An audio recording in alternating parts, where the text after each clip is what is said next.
there. Hang on a second, guys. Hang on a Hang on. Yep. second. Nice ceiling there, man. Whoa. You'll love it, huh? I There we like go. this. I like the light. Yeah, there we go. You're Is all the right. orientation fixed? Everything is Excellent. fixed. I was gonna play dancing on the ceiling by Lionel Richie, but I don't have to play that anymore. Yeah, man. Play it, play it. Good morning, good morning, good morning, everyone. Good morning. How are you? I'm very well. A bit of a juggle this morning, but pleased to be with you all. Good morning to Trinidad and Tobago. Good morning to the vibrancy of this particular crew. Great to be Hmm. with you. Great. Thank you so much Morning, for Minister Al-Rawi. How telling are me you, that. sir? Paul Richards, my dear friend, how are you?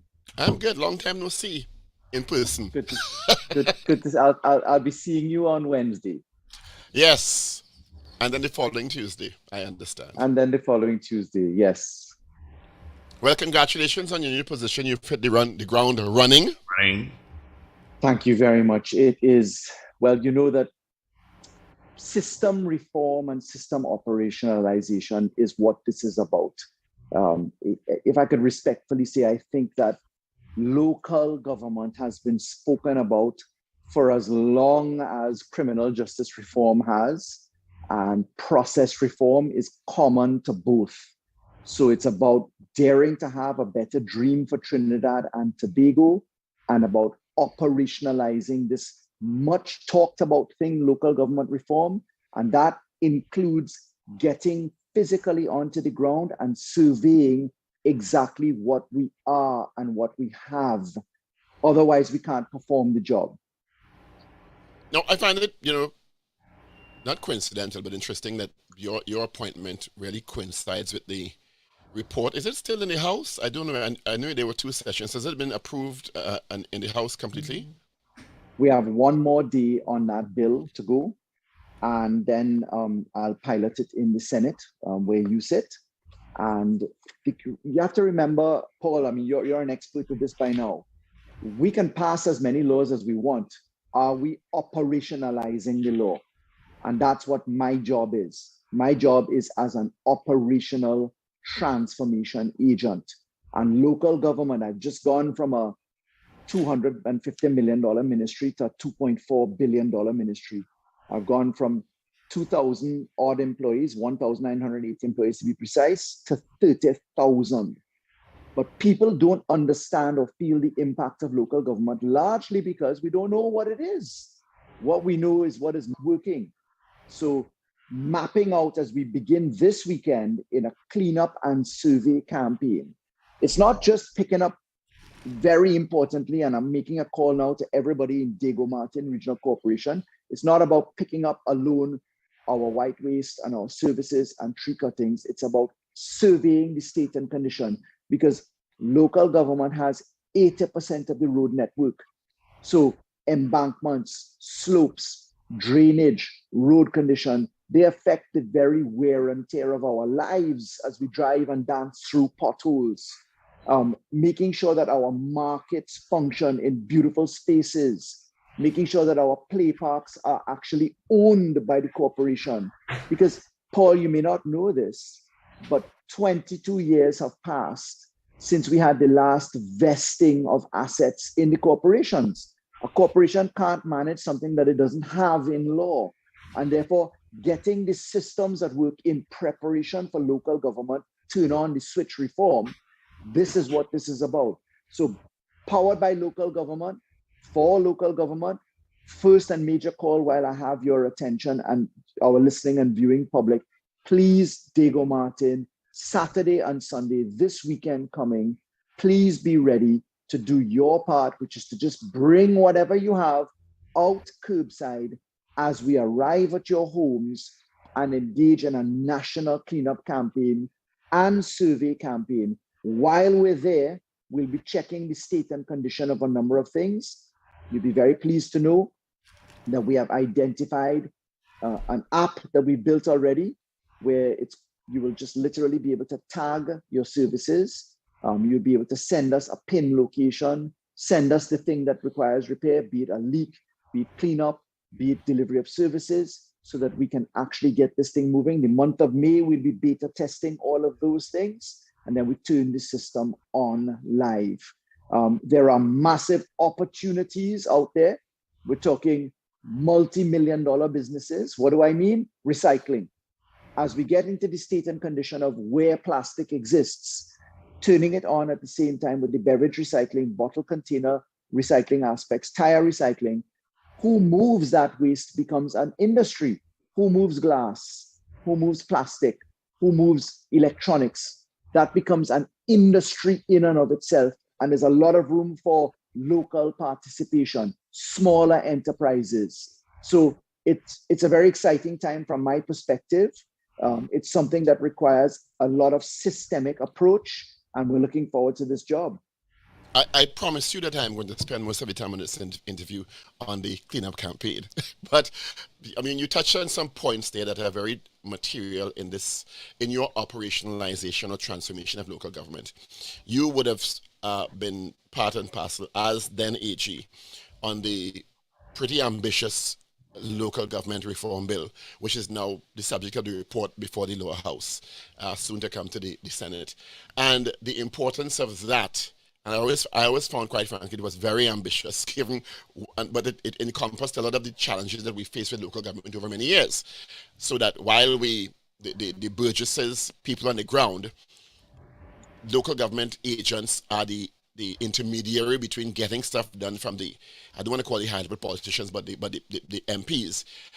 A lot of the legislative machinery was not in place or was not facilitating the kind of change that was needed in local government. I hope we could talk about that a bit, because I was fortunate to be part of that committee, headed by your former colleague in the parliament, in the cabinet, Mr. Rambarath, and a lot of what was discussed was the challenges in a regulatory sense facing the regional corporations and city corporations, because there were lacunas. For example, mayor not getting along with CEO, people not understanding where their remit was, security arrangement, who was responsible for what road, although it's clearly stated.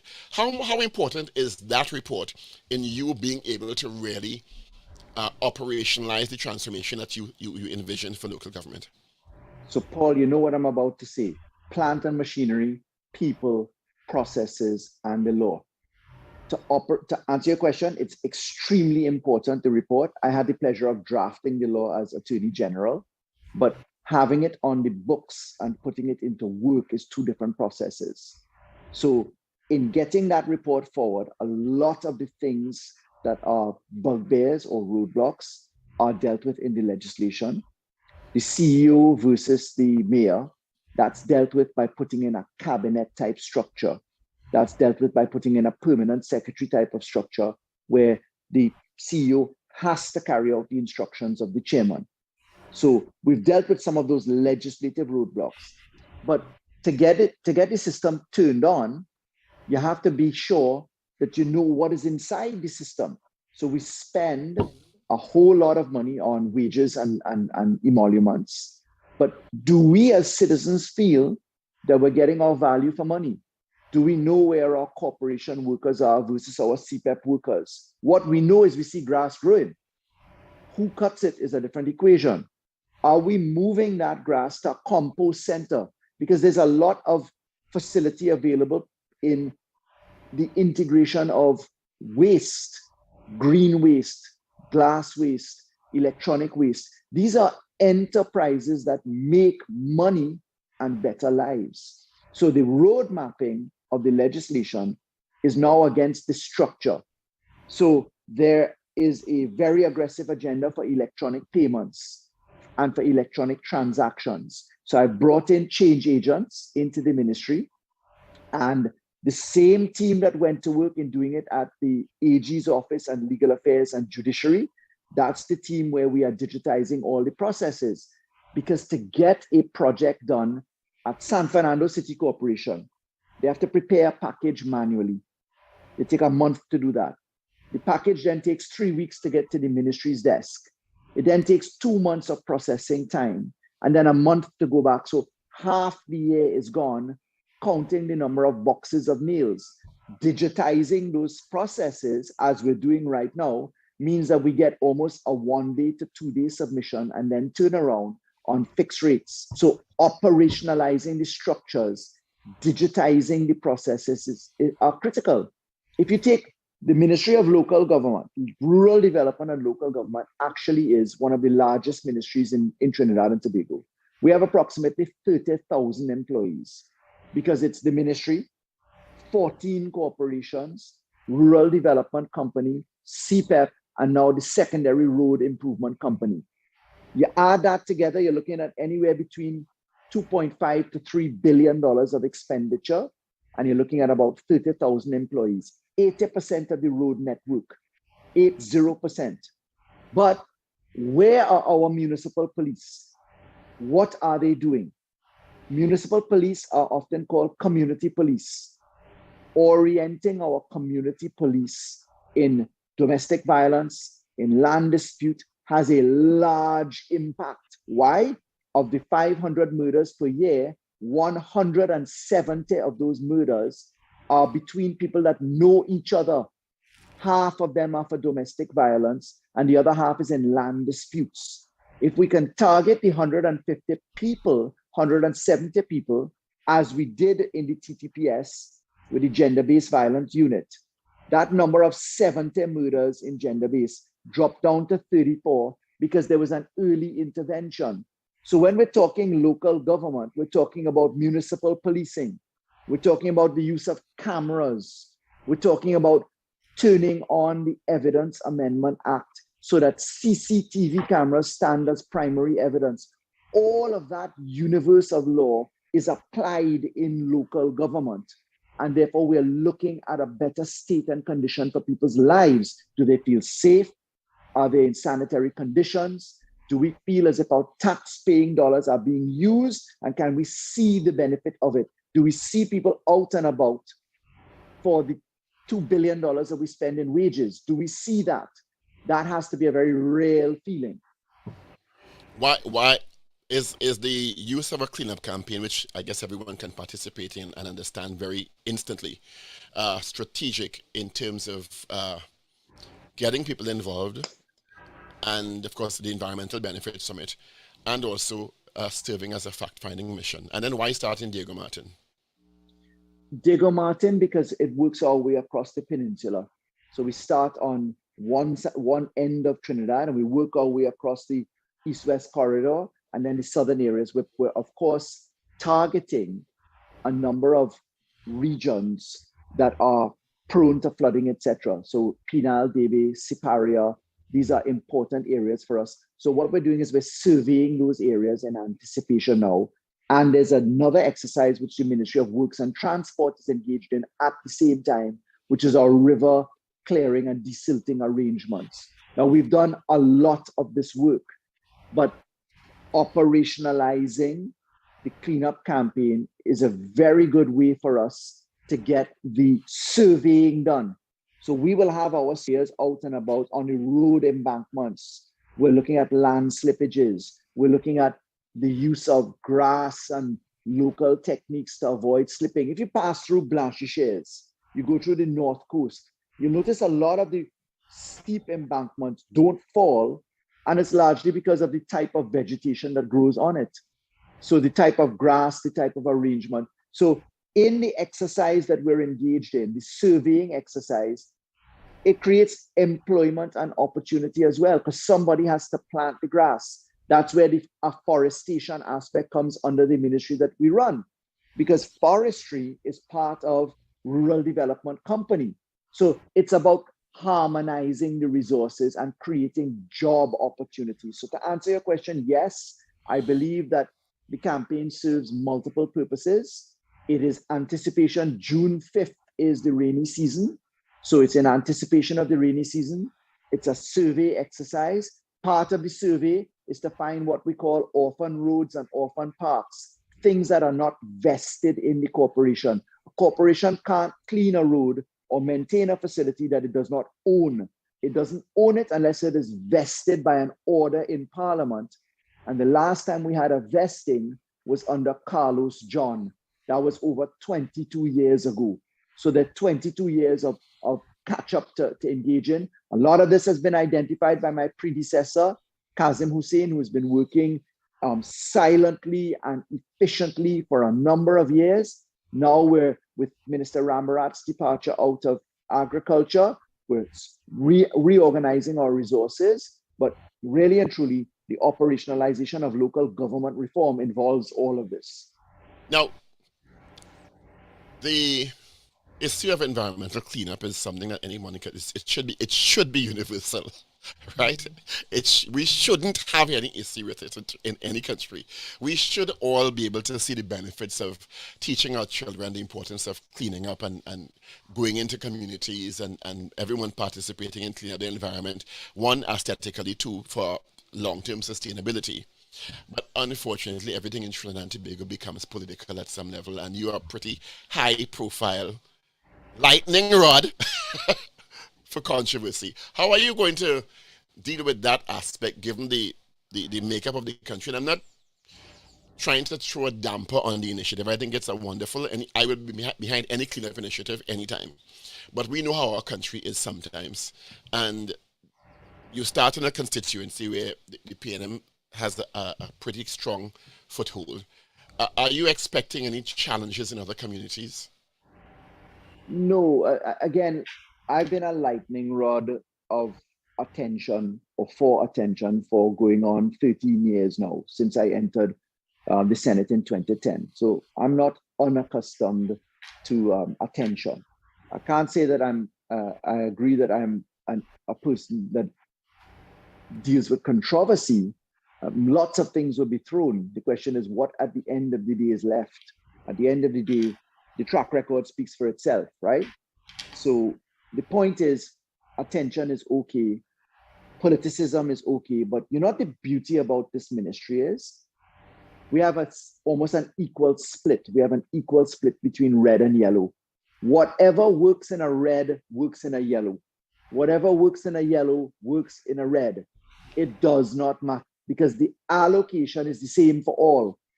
In other words, then, if the cleanup campaign works well, you create recycling industries. You have bottles going one way, plastics another way. You have electronic waste going another way. That has to be applied across the board.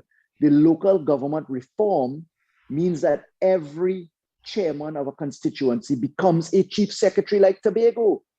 If you ask the average person who is dominant in terms of the management of Tobago, you're probably going to hear the chief secretary and the THA. That is a municipal corporation in some senses.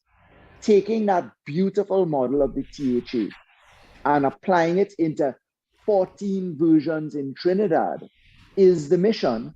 And there is no chance of politicizing this equation because it must be applied for the benefit of all. Because there's no way. What is different between Tobago and Trinidad?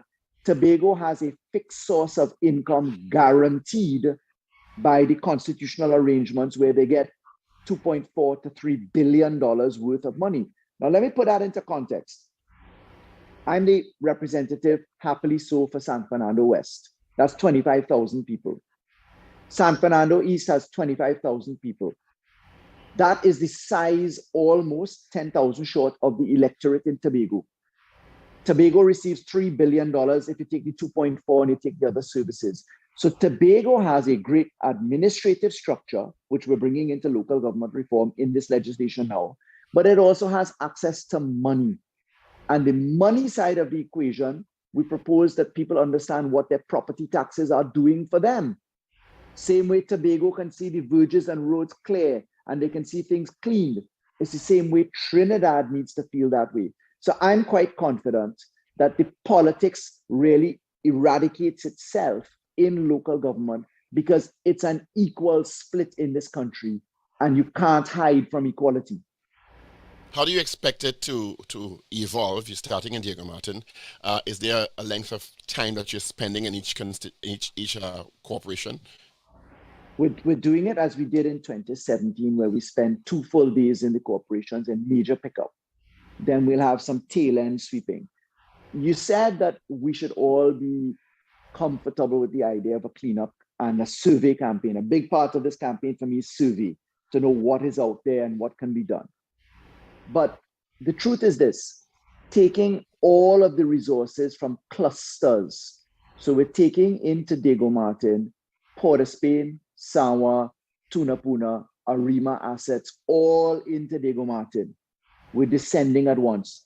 That is much more than Diego Martin Regional Corporation would have for itself. When we move from Diego Martin to Port of Spain the next weekend, we then bring all the assets back. So we're doing it across 7 weekends. We'll do a primary run first, and then we'll do a secondary run after that. After that happens, we aggressively push the beverage recycling position. We've established a depot in Port of Spain that will be open very shortly in combination with the private sector to test run the recycling depots, because these things have to work. And we're going to replicate it in South as well, in San Fernando, so that we figure out the logistics of how it works. It's very much like what I had the pleasure of leading in the last ministry that I came from, where we put on all the online systems and we worked it in advance and then did the perfection. Somebody today was saying on an earlier interview, thanks for the reforms that you did down at Legal Affairs, but I still have to line up. I said, you don't have to line up for much longer, because now that the millions of records are digitized, now that you could pay online, the final step of amendments to the Companies Act are being prepared now. So you never need to walk in ever again in your life. It's a process to get there. Same thing with local government. We have to map what we have, identify who works for us, where they are, what assets they have, and then apply some financial structure to that. If you're going to be asked to pay taxes, we want to see where our taxes are going to work for us. And part of this also requires us to dream. We have to dream at a better market condition, vibrancy, music. Why can't we have restaurants inside of our markets? Open air, structures. The Ministry of Tourism and Culture comes in to have the entire redevelopment of Arapita Avenue, which is happening, combined with, for instance, down in San Fernando, my cross-crossing development and Skinner Park. This is where we bring life back to cities. You know how beautiful it was to check out Skinner Park and the Savannah over the Easter weekend, and to watch people sitting down having a picnic, kite flying, enjoying the beauty of Trinidad and Tobago. We only do that if we know it's safe and if it's sanitary. And part of the safety is where we bring our municipal police in with TTPS. Part of the sanitary is making sure that our corporations are at work, so we feel a sense of pride in the place that we live in. So get ready for lots of public-private partnership calls. Get ready for a lot of energy behind play parks, spaces. Get ready for energy on thinking a different way of markets and city centers. Get ready for facade redevelopment, for urban and cultural integration. There's a lot happening in the combination of efforts. What are the different levels of participation you're asking of the public in terms of, I know it's a cleanup campaign, so I guess, is it sorting and sifting, getting people started in the habit of sorting their plastics away from their glass bottles and their cans and their rubbish? Is it coming out and helping? What are the different layers to participation? So the first participation is bring out what you have and that you need moved and that you would otherwise have to pay for. Your white waste, your fridges, your tires, your stoves, your general refuse. Bring all of that curbside. As we move ahead in the next couple months, we're going to be inviting for separation of waste. But to separate waste, you have to put value to it. So glass value, recycling glass value, or plastic value requires deposit management. 5 cents a bottle is 5 cents a bottle. It's why Carib recycles up to almost 75% of its product, nearly 80% of its product, because there's a value attached to it. So whilst we do this exercise and we survey at the same time, identify road repairs, slope stabilization, etc., moving ahead, we're integrating it with swim call, with sorting, with what happens and how we move from the curb, from the pavement to the recycling centers or to the dumps, etc. And a very large project is on the ministry side, understanding what happens at our dump sites, because there's a lot of leaching of chemicals, etc., into our water tables. You know that WASA is in an aggressive exercise to win groundwater, and therefore how we manage where we move our waste and what happens at those places is a large project for the ministry together with the Ministry of Public Utilities. What is the schedule? So you're starting in Diego Martin. Could you give us the dates you're moving along for the 7 weekends? So we're moving every weekend from this weekend beginning. So Diego Martin, big call out to all of Diego Martin. Saturday and Sunday, we'll be arriving at your places. We're bringing in all of the support services, including CPEP, including the scavenging, etc. We're going behind all empty lots. We're going behind grass cutting. We're looking at derelict vehicles. We're looking at dilapidated homes. Once we identify some of those in the survey aspect, we can then have a schedule as to how we're going to treat with those. Some of them involve the ministry going to court to get an order of demolition or an order of removal, because obviously we can't interfere with private property. So first in Diego Martin, we work our way west, from the west to the east. We're going to come into Port of Spain certainly next, but then we're also going to be looking at the logistics in south. So in the meeting of mayors and chairmen, we had a significant coordination aspect. So we'll roll out. After this weekend, we'll give the full plan as to where we will be next, because we had a little bit of input coming from corporations as we keep our eye on the weather at the same time. So, did we lose him? No, he's still there. Just camera went off. Minister, Yeah. all right. Minister, let me ask you a question here. So you're going to start with Diego Martin. What happens to Diego Martin when you move out to, let's say, San Fernando? Is it going to be a continuous plan that to keep the areas clean? Yes. You know that in Trinidad and Tobago, it sounds like a miracle to say this, right? But we forget that we have an individual responsibility to keep our own places clean. I mean, garbage doesn't generate itself. We create it. So there is a sustainable development goal behind that.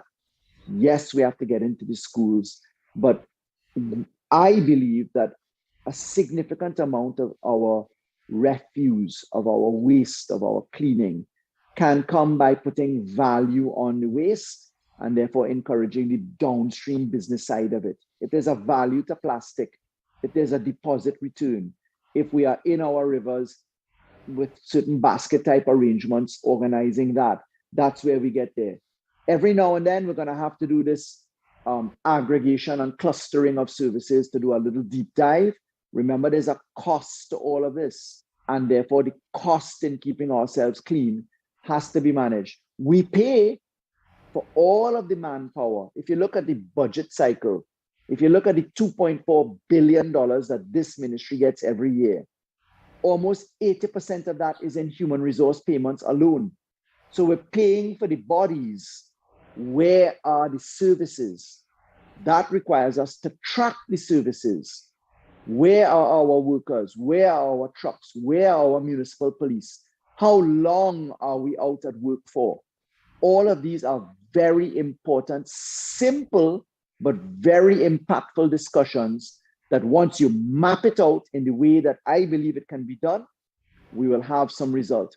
Let me give you some hope by way of analogy. Remember when we used to complain about prisoner transportation and how much it costs and moving people around? Well, Yes. we put some cameras in the prisons and we stopped spending $26 million a year. We used to complain, we need night court, we need night court, we need night court. You notice that conversation doesn't exist now? Because we started with rules of court. And then we put cameras on and you can go to court from your phone.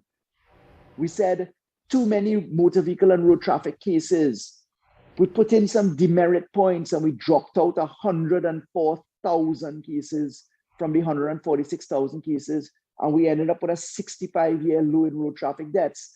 It wasn't that your last AG was a genius to do all of that. Those things were in front of us all the time. You had to process map it. Put that into local government now. And imagine knowing where your municipal police are, because you have an app. While you're on duty, you know where your police force is, your police service is. Imagine knowing where your corporation workers are and where the trucks and assets are. Imagine knowing what is serviceable and what is not serviceable. So I've called for an asset register. 45% of the equipment inside of the 14 corporations is not in service. Therefore, arranging to put them back into service has a cost, but we have to map that cost out. If we have 100% of the assets working, remember, a truck doesn't work by itself. A driver turns up, but if the truck is not working, you don't have the service. So I'm talking about very low-hanging fruit, but you have to take it in a very process-oriented way. And it's doable. It can be done.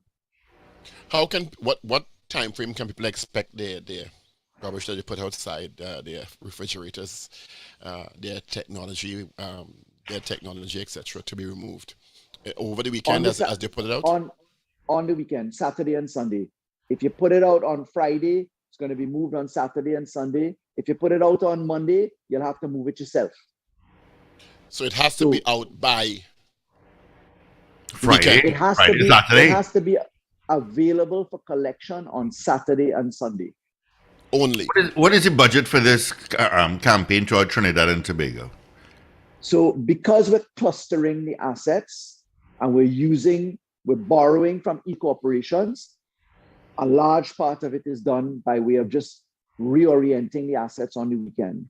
We've estimated somewhere about $4 million on top of that for ancillary services. And of course, there's a volunteer network that stands behind us. The last time we did this exercise, the value for money that we got out of it was somewhere close to $100 million in savings. If we had to pay for it, we would have spent about $100 million to do it. But because we clustered the assets and we put them to work, we didn't have to spend that. It just sounds like a huge undertaking. The whole of Diego Martin, if the population is significant, puts out rubbish. It just sounds like a huge undertaking. So you amalgamate your assets from across several corporations, and they move through on Saturday and Sunday only to pick up the rubbish. Where is it going to? You're taking it to landfill, or are they pre-established sites? So we'll have staging points along the foreshore, etc. So tires, for instance, Swimcall brings its big recycling truck. We stage it on the foreshore and we bring all the tires there. We then take that to recycling. Tree cuttings, we go to the mulchers in Diego Martin and in the private sector. Landfills, we go to the traditional landfills to remove the waste. So we have pre-organized. And yes, it's a huge undertaking, but we've done it before. And we did it before in the same systemization. Part of the surveying exercise will tell us what the appetite is and what the volume is, and if we need to readjust. So yes, we're going to begin on this weekend, but part of it is going to tell us, well, okay, how do we need to adjust the formula? What do we need to fix it along the way? If we don't start, then we're in trouble. If we stay in analysis paralysis, we'll be in trouble. Part of this, and Paul, you know, I'm famous for this line, just start. You have to start. Yeah. Minister, my question to you, I'm glad you brought up tires, because the garbage truck would not pick up tires. Is there any sort of plan? Because we have 1 million plus cars on the road, average, and they all need tires. Where would someone, let's say Paul has a tire shop, he has 100 tires to dispose. What's his plan? Well, the tire shops usually recycle, and there's value in those equations. So the tire shops are not the people that have the disposal urgencies. It's people who take their tires at home and then throw it in the river or throw it on the road. A lot of that is what we're going behind, is the individual aspects. And in the last data collection exercise for that, we had literally thousands of tires per corporation come out. And what we're doing is we're taking that to Swimcall, and they're going to shred and recycle those aspects for us.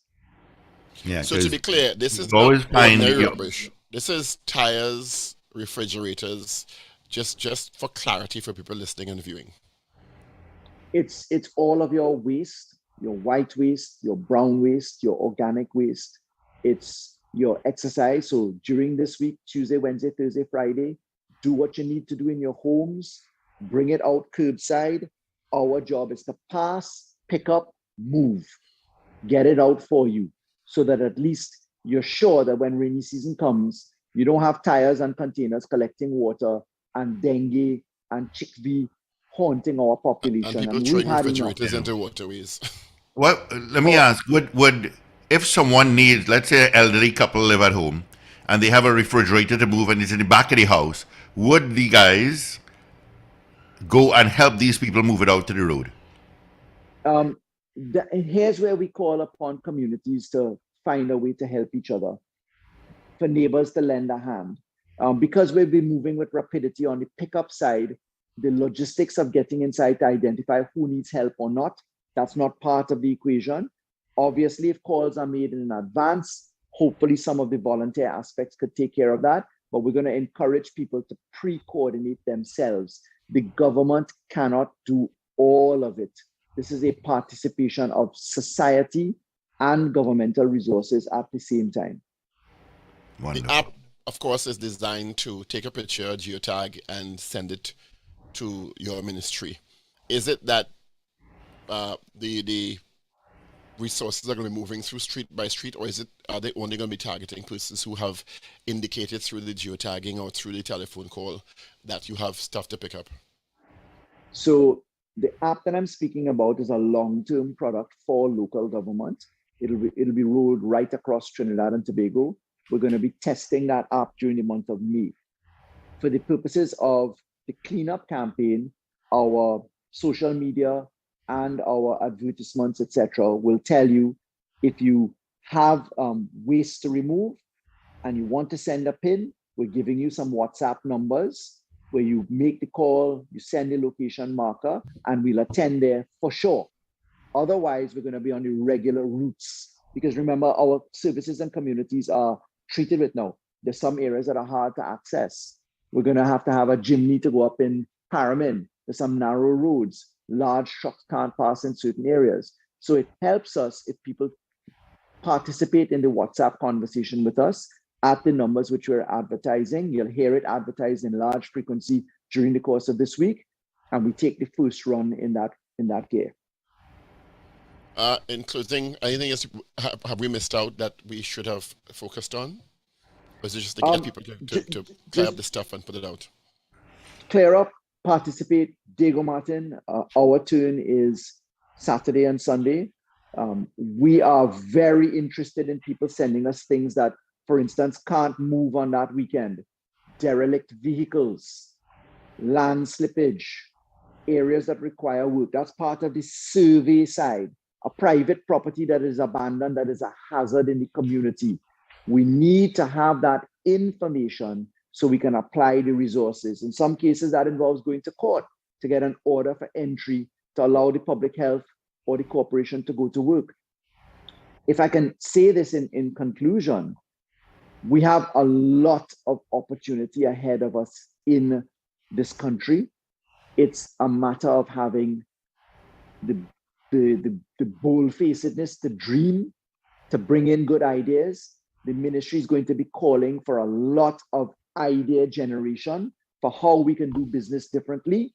We'd like to bring life back to our municipalities. That is your city centers, your town centers, your rural areas. We want to get you to Brasso Seco. We want you to buy chocolate there, but we want to make sure that the road is drivable while you're going. And of course, there's a dollar item to all of this. This is why, as a country, we have to decide, where do we want to spend? There's a big call for boycott this morning, which fortunately a lot of citizens ignored, on the price of fuel. But I'm going to say, as a country, let's spend $1.5 billion on the increased fuel costs, or do we take that $1.5 billion and fix roads, fix drains, fix rivers? Because you have to remember, it's a matter of choice.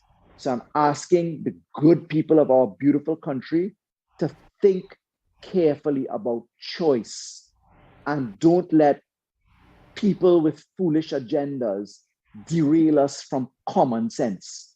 Running a country is a matter of balance, and really and truly, in a tough economic environment that the world is in, with a war raging in the Ukraine, with gas prices being where they are, with supply chains being as they are, we have to decide, how do we want to live and where do we say our resources need to go? So let's think and let's dream. Quickly, are you taking volunteers? People who want to volunteer their services? Absolutely, yes. All volunteers are welcomed, and that is literally on site. Your volunteerism is in whatever area you can. Let's say you wanted to go and cut a tree that needed to come down, or you wanted to, as a group, go and clean up a particular area. What you do know is that whatever you have collected will be collected. Whatever you have produced will be collected. So volunteers are very welcome. We intend to have a rolling approach to this. It's after the survey exercise is complete, there's going to be a further set of exercises that we have to engage in as we continuously put all of this into the local government reform process. And of course, more information on the ministry's website. Definitely. What is the website, Minister? We'll push out the information in some advertisements that we have pre-organized for you. So let me make sure that our team puts that out properly, and we'll get that information into wide circulation. All right. Before you leave us, Minister Al-Rawi, it's been a pet peeve of mine for many years, and I've asked many ministers, of the state of Lady Young Lookout. Yeah. I was actually there yesterday, and it is just getting from worst to another level. So I am pleading, I'm asking, is there anything, I mean, you have shacks now. The concrete that concrete barrier needs to go. Steve just said the whole thing disgusting now. It's disgusting. It's absolutely disgusting. I'll talk to Randall Mitchell and to Ministry of Works and Transport, Rohan Sinanan, to figure out how that goes. A good example of how it can be done is the Paramin Lookout, the Toko areas, etc. So I hear you loud and clear. I'll talk to both ministers. Yeah, you have to remember this. The last 2 years have been brutal, and how we spent money and where we did it is a huge issue, right? So I hear you loud and clear. I share the same feeling. But the now, lookout is a thoroughfare. So I mean, I commend Paramin, I commend Toko, but thousands of cars and tourists pass there every day. Yeah. Going to Hilton Hyatt, the bricks is right there, so you know more people are passing there. You know, and one more peeve is the condition of that breakfast shed. You pass on Ryson Road, and that yellow tarpaulin is now covered in black muck, and it's disgusting. And they serve food. Yeah. You know, tourism sector is going to build up. We're going to get cruise ships coming in again shortly. We need to have the place really looking good. I like the initiative to get it started. Cruise ships come in November. The waterfront courts will be open before that. All of those items have to be in gear. But guys, I hope you're doing your part in telling people that these are the things that we choose, right? So are we going to support a massive protest by the opposition to strike and shut down the country on fuel prices? Because we could subsidize it. We could pay the $1.47 billion. But then how are we cleaning the breakfast shed and fixing the lookout? There's a matter of choice, because there is a limited supply of money. We have to have realistic approaches to decide where we're going to go. Mm-hmm. When we hear local government reform and are not paying property tax and axe the tax, and when you figure out that property tax might be $60 a month in some cases, but that $60 goes to cleaning your drains and cutting your grass and making sure your workers are paid. We can't take the garbage talk that we get from boldface opposition. We have to sit down as sensible people and decide, what do we want and how are we paying for it? Because the wish list has a cost. I'm going to stay focused this morning and leave all those issues alone. Yeah. Even driving on the highways and byways this weekend, I took in consideration the from the Beetham landfill heading west, straight up towards the NP Ragoobarsing's flyover, heading east, straight out of Port of Spain, straight out to the Barataria roundabout, and it needs a cleaning badly. Yep. It's just garbage everywhere. Yep, You know, that's and part of we what. do our part. All of us on our morning show, we do our part in recycling and making sure the bins, we do our part. I mean, every week I come in and I throw into the ICANN bins, which clearly they are not enough of, because every time I go, the bins are filled to capacity. Port of Spain is garbage everywhere with the homelessness. And if you put your garbage out and the garbage truck has already gone, that garbage is now moved and ripped apart lower down the street. Yep, and treating with our vagrancy and other issues is a large issue. It's part of what we're dealing with. But until we get past a 3/5 majority law that allows us to physically treat with people in a way that their human rights are carefully managed, we in trouble, guys. So if we're talking, we could sit down and list problems whole day long. How about if we put the solution next to it? We identify what the cost is or what the law to get the cost is. And then I challenge you for advocacy, because it's all well and good to give me a long checklist that I agree with 100%. What is the solution? I can recommend solutions. How are we paying for it? And how are we getting the law behind it is sometimes the issue. Yes. All right. Thank you for being with us this morning. Yeah. Did we forget anything? Did we Thanks. touch on everything? We have a lot more to talk about down the road. I thank you for this opportunity to be with you. Paul, I look forward to seeing you tomorrow morning. And have a great day, Trinidad and Tobago. Thank you so much to And what we'll do, for inviting me. We'll just touch base with you next week just to get a post-mortem on how Digger Martin went and to see how you on your next destination. Thank you so much, guys. Have a great day. Minister Al-Rawi, thank you so much for being on the Power Breakfast Show on Power 102 Digital. Thank you so much. Bye. Recording stopped. Have a great day. All right. 53 minutes after the hour of 8 o'clock. Let's get into a traffic update. Let's see what's happening on the highways and the byways. It is absolutely horrendous with traffic this morning. Every route